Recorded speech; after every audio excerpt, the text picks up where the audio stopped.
Bismillahirrahmanirrahim. Assalamualaikum warahmatullahi wabarakatuh. Om Swastiastu, Namo Buddhaya, salam kebajikan untuk kita semua. Salam Kampus Merdeka. Perkenalkan, nama saya Musafir, merupakan salah satu dosen STKIP Hamzar, Provinsi Nusa Tenggara Barat. Saya bergabung di STKIP Hamzar sejak tahun 2020 sampai dengan saat ini. Saya home base-nya di program studi pendidikan anak usia dini dengan NIDN 0804 099302. Selain sebagai dosen, saya juga diberikan kepercayaan oleh perguruan tinggi untuk memangku jabatan sebagai Kepala Biro Pusat Data Teknologi Informasi STKIP Hamzar. Pada kesempatan yang baik ini, dalam rangka memenuhi salah satu persyaratan sertifikasi dosen tahun 2025, saya akan menyatakan pernyataan diri dosen dalam unjuk kerja Tridharma Perguruan Tinggi atau disingkat dengan PDD UKT-PT.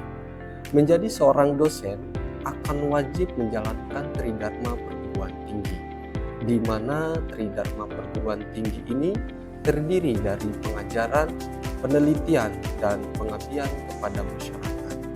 Pada video ini, saya akan menyampaikan salah satu tugas Tridharma saya sebagai dosen, yaitu di bagian pengajaran.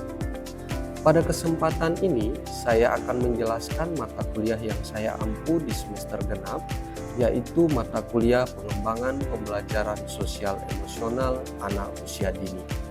Mata kuliah ini sudah sesuai dengan bidang keilmuan yang saya miliki.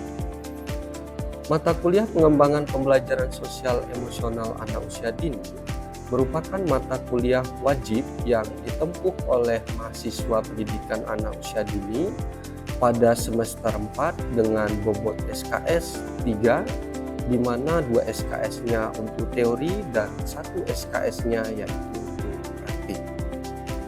Selanjutnya kita akan beranjak pada capaian pembelajaran lulusan.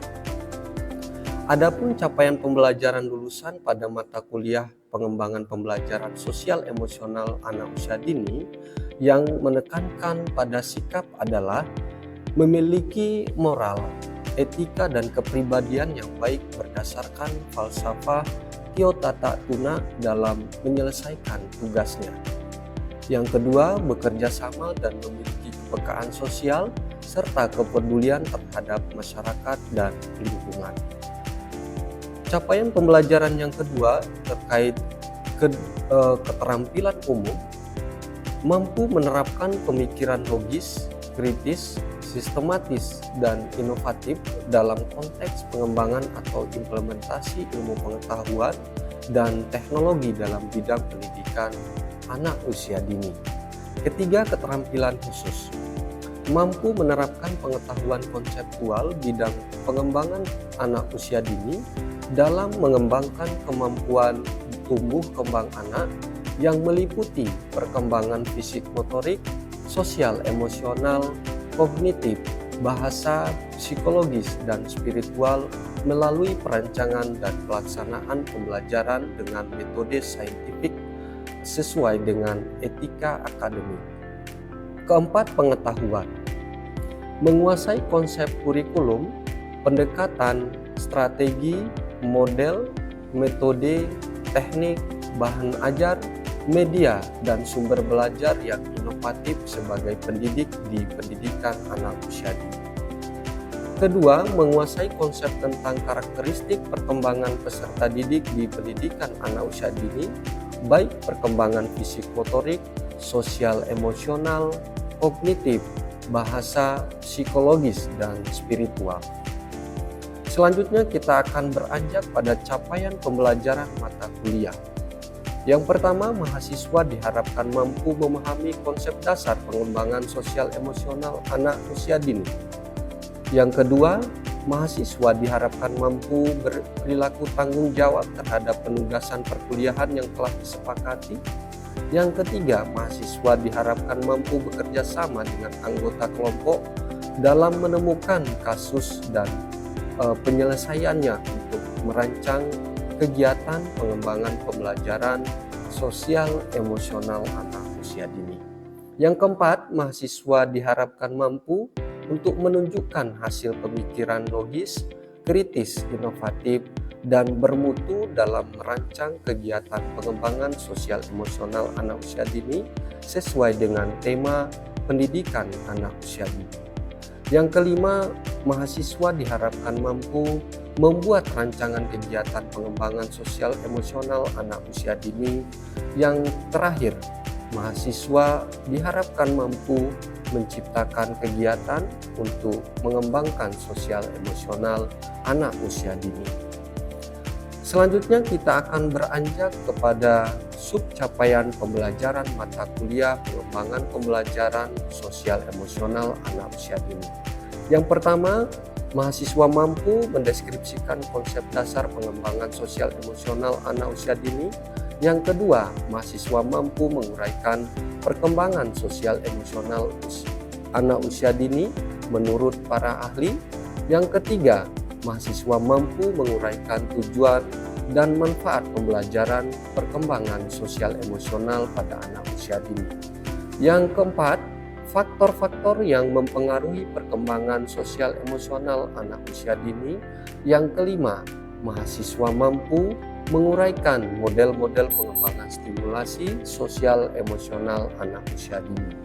Yang keenam, mahasiswa mampu merancang stimulasi pengembangan sosial emosional anak usia dini. Yang terakhir, mahasiswa mampu mempraktikkan stimulasi sosial emosional anak usia dini.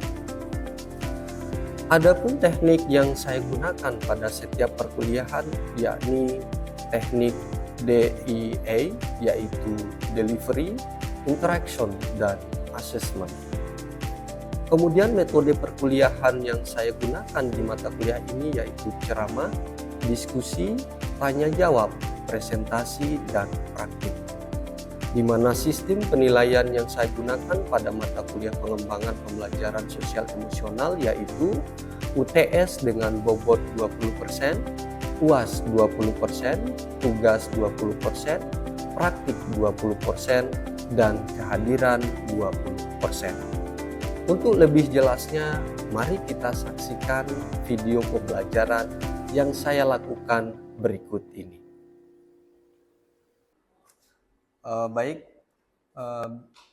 Bismillahirrahmanirrahim. Assalamualaikum warahmatullahi wabarakatuh. Apa kabar hari ini? Baik. Oke, luar biasa kompak ya. Rekan-rekan mahasiswa dan mahasiswi yang saya banggakan, hari ini pada siang hari ini kita akan membahas terkait materi yang kedua, yaitu tentang konsep dasar pengembangan sosial emosional anak usia dini. Nah, sebelum kita mengupas lebih lanjut terkait materi ini, saya minta dulu kepada Saudara Andi untuk memimpin doa untuk kita semua sesuai dengan keyakinan kita masing-masing. Kepada Saudara Andi, silakan. Baik teman-teman, sebelum kita mulai mengikuti kegiatan perkuliahan siang hari ini, mari kita sama-sama berdoa menurut agama dan kepercayaan kita masing-masing. Berdoa mulai.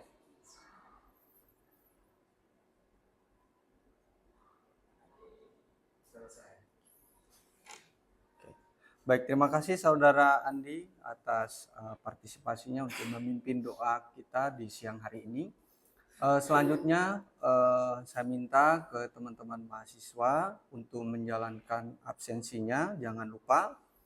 Nah, baik, di sini kita akan memulai ya. Di pertemuan yang kedua ini, kembali saya akan jelaskan bahwa kita akan mendiskusikan terkait materi tentang konsep dasar pengembangan sosial emosional anak usia dini. Nah, sebelum ke materi intinya, perlu kemudian saya harus menjelaskan apa capaian pembelajaran mata kuliah yang kita harus capai secara bersama dan tujuan dari perkuliahan kita pada siang hari ini. Nah, di sini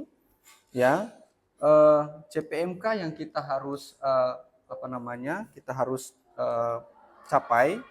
Sebelumnya saya izin berdiri ya, rekan-rekan semuanya. Nah, di sini ada kemampuan yang diharapkan setelah teman-teman ini mengikuti perkuliahan di pertemuan yang kedua. Terus nanti juga akan ada tujuan dari perkuliahan kita. Nah, kita lihat di sini kemampuan yang diharapkan ya melalui perkuliahan kita di siang hari ini. Mahasiswa diharapkan mampu untuk memahami konsep dasar pengembangan sosial emosional anak usia dini. Nah, di sini tujuan dari kita melakukan perkuliahan yaitu yang pertama, mahasiswa mampu menjelaskan pengertian perkembangan sosial dan pengertian dari perkembangan emosional anak usia dini. Nah, kemudian tujuan yang kedua yaitu mahasiswa mampu menjelaskan tujuan pengembangan sosial emosional anak usia dini. Ya. Terus tujuan yang terakhir yaitu adalah mahasiswa memahami pentingnya perkembangan sosial emosional anak usia dini. Nah, itu tujuan kita melakukan perkuliahan di siang hari ini di pertemuan kedua. Nah, saya ingin bertanya, mungkin teman-teman pernah mendengar nggak konsep dasar pengembangan sosial emosional anak usia dini? Pernah ya? Oke. Nah, jadi konsep dasar pengembangan sosial emosional anak usia dini itu tentunya kita akan berbicara terkait proses pembelajaran. Ya, di mana proses pembelajaran itu kalau kita fokus untuk mengembangkan sosial emosional anak, kita harus mampu menciptakan suasana pembelajaran itu yang menciptakan atau yang mampu mengembangkan aspek sosial emosionalnya. Nah, selain itu juga berbicara tentang konsep dasar pengembangan sosial emosional anak usia dini, berbicara juga tentang pertumbuhan anak. Gitu ya. Pertumbuhan anak ini yang berkaitan dengan interaksi dengan lingkungan di sekitarnya, kemudian pemahaman dan pengelolaan emosi anak, terus kemudian pembentukan karakter dan keterampilan ya untuk mendukung anak itu supaya mampu membangun hubungan positif dengan orang lain, begitu ya.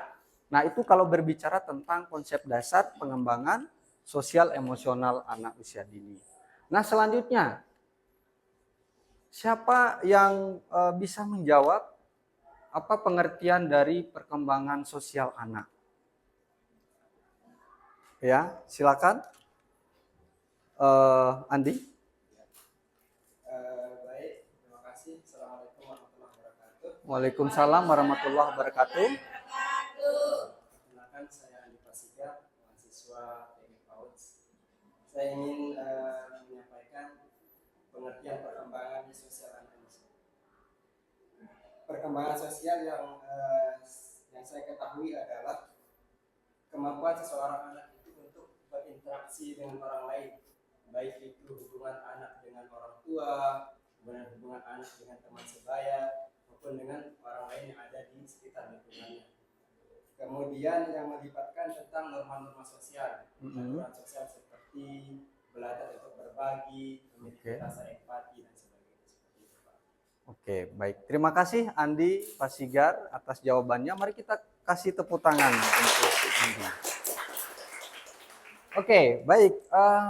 Sejalan dengan apa yang disampaikan oleh Andi tadi, bahwa pengertian dari perkembangan sosial anak itu merupakan kemampuan anak untuk berinteraksi dengan orang lain, gitu ya.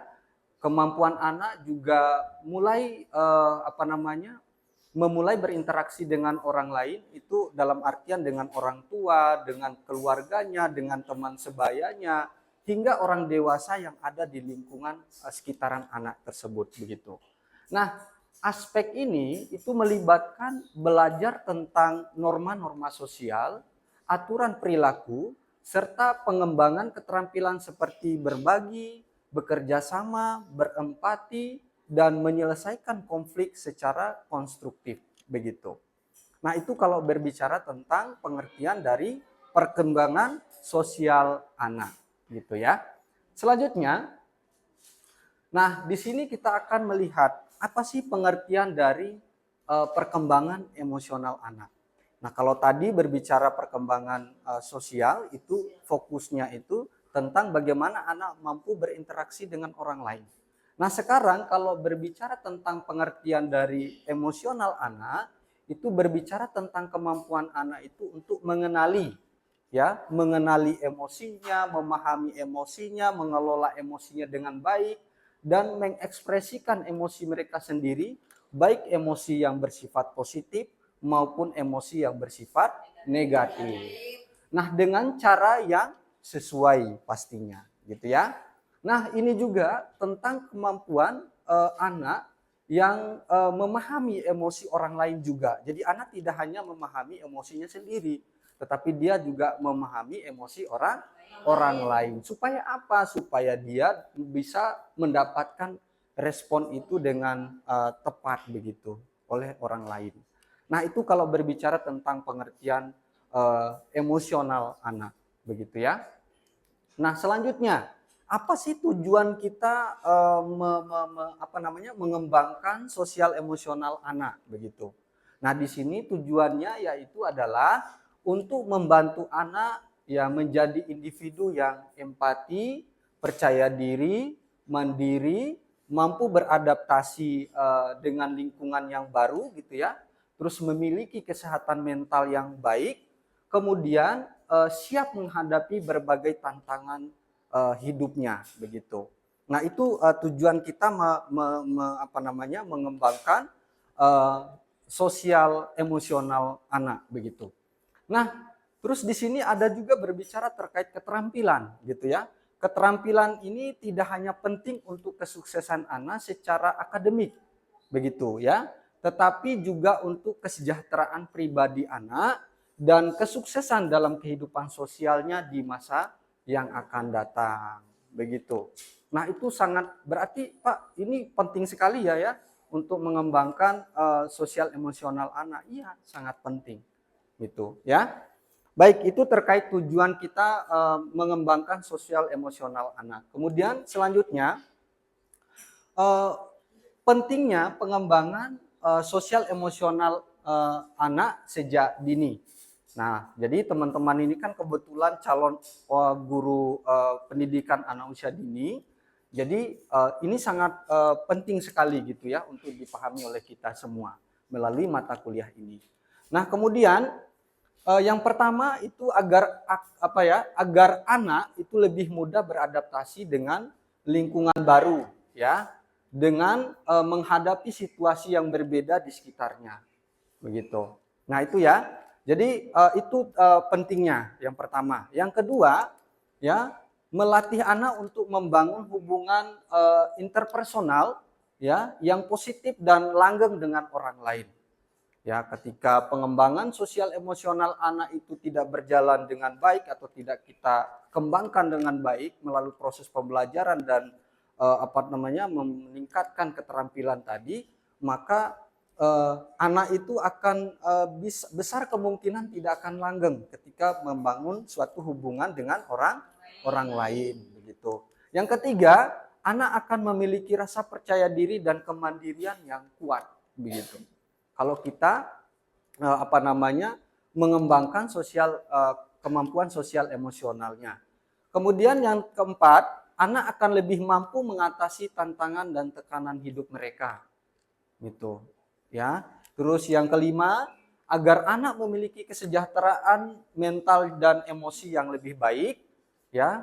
Terus yang terakhir, akan meningkatkan prestasi akademik anak karena mereka dapat fokus dan mengelola diri mereka dengan lebih baik.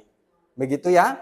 Itu tujuan dari pengembangan sosial emosional anak itu dibangun sejak dini. Oke. Nah, itu 3 poin pokok dari materi kita di pertemuan yang kedua ini. Jadi slide yang selanjutnya saya akan buka sesi tanya jawab begitu. Nah, teman-teman, mungkin dari apa yang saya sampaikan mulai dari slide pertama sampai yang terakhir tadi, mungkin ada yang ingin menanyakan terkait materi kita pada hari ini. Oke, Bu Airani, dipersilakan. Terima kasih atas waktunya Pak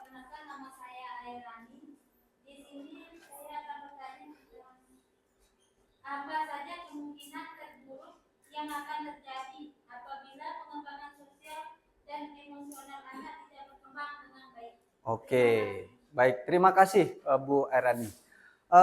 Apa saja kemungkinan yang terburuk gitu ya yang terjadi pada anak apabila pengembangan sosial emosionalnya itu tidak berkembang dengan baik.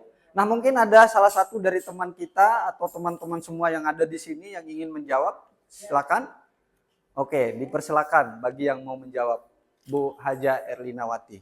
Ya, terima kasih atas. Adapun dampaknya yang ketiga, masalah kesehatan mental. Di sini kesehatan mental ini seperti kecemasan, depresi dan gangguan perilaku. Mungkin itu saja jawabannya Pak Dosen. Oke, baik. Terima kasih. Kita kasih aplaus buat teman kita. Oke, terima kasih bagi yang bertanya, Bu Erani, dan terima kasih Bu Haja Erlinawati atas jawabannya. Jadi kemungkinan terburuk yang akan terjadi pada anak apabila pengembangan sosial emosionalnya itu tidak berkembang dengan baik, maka salah satunya interaksinya dengan orang lain akan bermasalah. Begitu ya? Oke. Selanjutnya mungkin ada lagi yang ingin bertanya. Atau apa yang menjadi penghambat anak usia dini jika di usia 5 sampai 6 tahun anak belum mampu berinteraksi dengan orang lain atau teman sebagainya. Terima kasih. Assalamualaikum. Oke, baik, terima kasih. Waalaikumsalam warahmatullahi wabarakatuh. Baik, inti dari pertanyaan tadi, apa faktor yang menyebabkan interaksi sosial, interaksi anak itu kurang interaksinya itu kurang ya? Apa faktor penghambat dari apabila kemampuan anak itu tidak mampu berinteraksi dengan orang lain begitu? Itu intinya. Nah, lagi saya akan melempar di forum ini. Ya, siapa yang bisa menjawab pertanyaan dari? Oke, dipersilakan Muslihana untuk menjawab. Perkenalkan, nama Tia Muslihana. Saya akan mencoba menjawab pertanyaan dari Bu Siti. Tadi pertanyaan Bu Siti itu intinya apa faktor penghambat anak usia 5 sampai 6 tahun itu belum mampu berinteraksi dengan orang lain atau teman sebagainya. Pertama, kurangnya pengalaman sosial. Anak yang kurang memiliki kesempatan untuk berinteraksi dengan orang lain, seperti teman sebaya, mungkin belum terbiasa dengan situasi sosialnya. Temperamen anak. Beberapa anak mungkin memiliki temperamen yang lebih introvert, sehingga mereka memerlukan waktu lebih lama untuk merasakan hal yang nyaman dalam situasi sosialnya. Kurangnya model peran. Anak mungkin belum memiliki contoh yang baik dari orang tua atau pengasuh tentang bagaimana berinteraksi dengan orang lain. Yang selanjutnya, keterampilan yang komunikasi yang kurang. Anak mungkin belum memiliki keterampilan berkomunikasi yang efektif, seperti berbicara, mendengarkan, atau memahami bahasa tubuh dari teman sebaya atau orang lain. Selanjutnya, pengalaman traumatis. Mungkin anak tersebut mengalami pengalaman yang traumatis untuk hal itu yang membuat situasi sosialnya berkurang. Mungkin hanya itu yang dapat saya sampaikan. Kurang dan lebihnya saya mohon maaf. Akhirul kalam. Assalamualaikum warahmatullahi wabarakatuh.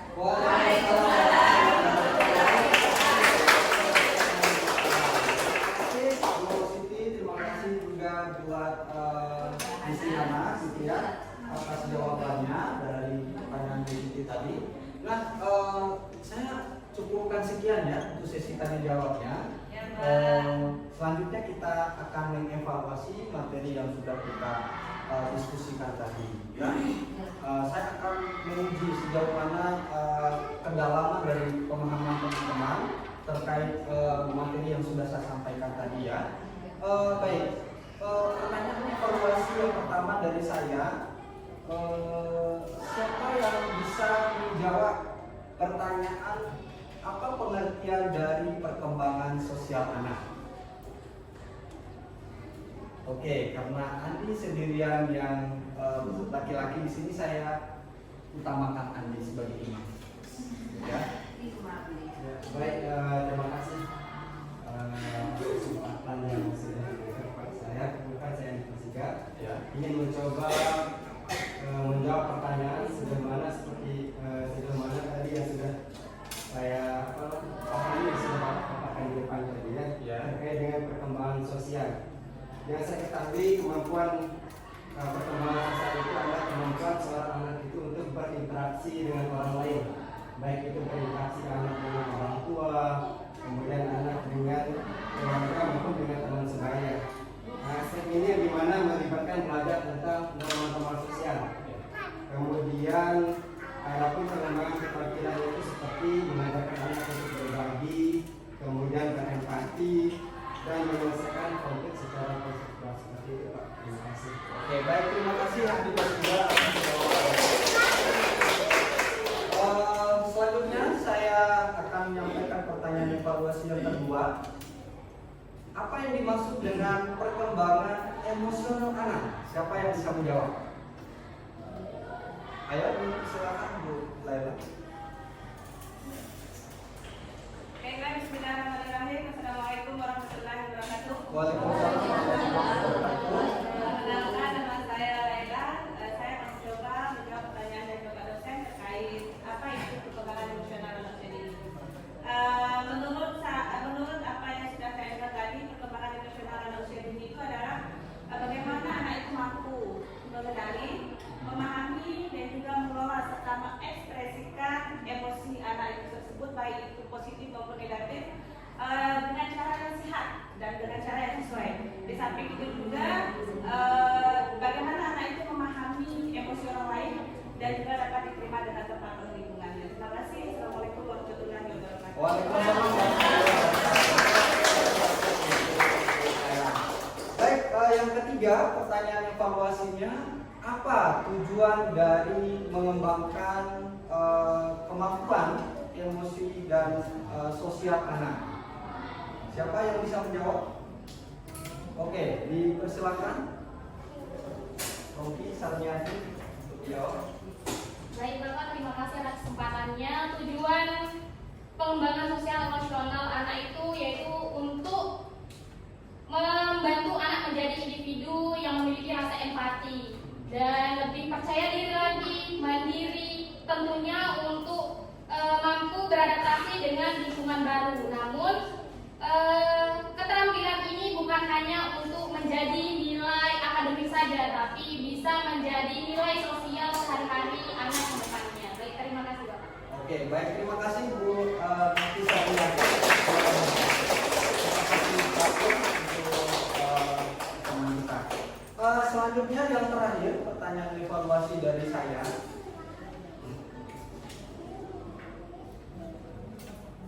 Apa pentingnya ya pengembangan sosial emosional anak sejak dini?